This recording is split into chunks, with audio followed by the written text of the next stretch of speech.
सरदार जी, एक बात सच-सच बताना, झूठ मत बोलना।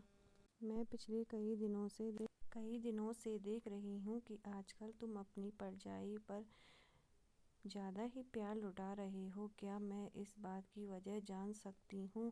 राजवीर कौर ने यह बात अपने पति हरदीप सिंह से जब पूछी तो वह उससे आंखें चुराने लगा। पत्नी की बात का हरदीप को जवाब भी देना था, इसलिए अपने होठों पर हल्की मुस्कान बिखेरते हुए उसने राजवीर कौर से कहा, तुम भी कमाल करती हो राजी।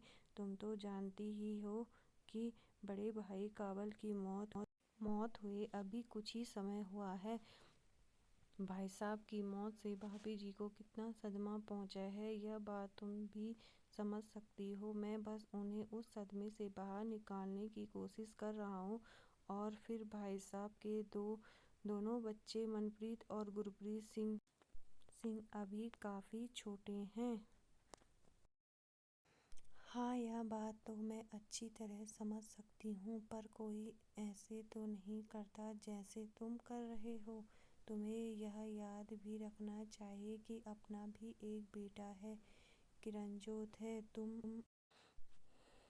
तुम अपने बीवी बच्चों को छोड़कर हर समय अपनी विधवा भाभी और उनके बच्चों का ही ख्याल रखोगे तो अपना घर कैसे चलेगा? राजवीर कौर बोली। मैं समझ सकता हूँ, यह बात अच्छी तरह से जानता हूँ कि मेरी लापरवाही में तुम घर को अच्छी तरह संभाल सकती हो। फिर अब कुछ ही दिनों की तो बात है, सब ठीक हो जाएगा, पति ने समझाया। कहने को तो यह बात यहीं खत्म हो गई थी, पर राजवीर कौर अच्छी तरह जानती थी कि अब आगे कुछ ठीक होने वाला नहीं है। इसलिए उसने मन ही मन फैसला कर लिया कि जहाँ तक संभव होगा वह अपने घर को बचाने की पूरी कोशिश करेगी। बात 28 जून 2018 की है। तीनों बच्चों सहित हरदीप और मंजीत कौर रात का खाना खाकर सो गए थे। हरदीप और मंजीत कौर कमरे के अंदर और तीनों बच्चे बाहर बरामदे में सो रहे थे। बिस्तर पर लेटते ही हरदीप को तो नींद आ गई थी, पर मंजीत कौर अपने बिस्तर पर लेटे ही टीवी पर कोई कार्यक्रम देख रही थी। कमरे की लाइट बंद थी, पर टीवी चलने के कारण उस कमरे में पर्याप्त रोशनी थी। रात के करीब 12 बजे का समय होगा कि मंजीत कौर ने अपने कमरे में एक साया देखा। साया कमरे से बाहर की ओर निकल गया।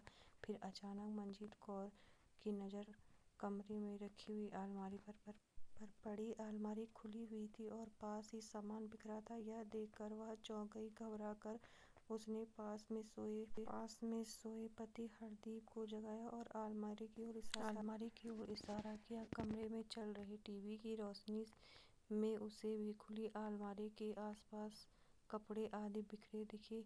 इसके बाद हरदीप ने तुरंत उठकर घर की लाइट जला दी। वह समझ गया कि घर में चोरी हो गई है। कमरे से निकलकर जब वह बरामदे में पहुंचा तो उसकी नज़र बरामदे में सोए बच्चों पर गई। वहाँ मनप्रीत और गुरप्रीत तो सो रहे थे, लेकिन उसका अपना 9 वर्षीय बेटा किरणजोत सिंह गायब था। यह देखकर हरदीप ने जोर कर शोर मचाना शुरू कर दिया था। रात के सन्नाटे में उसकी आवाज़ सुनकर पड़ोसी उसके घर आ गए और जब सबको पता चला कि 9 वर्षीय किरणजोत को भी चोर अपने साथ उठाकर ले गए तो सब हैरान रह गए। किसी की समझ में कुछ नहीं आ रहा था कि किरणजोत को कहाँ और कैसे ढूंढा जाए। फिर भी समय व्यर्थ न करते हुए सभी लोग रात में ही किरणजोत की तलाश में अलग अलग दिशाओं में निकल पड़े।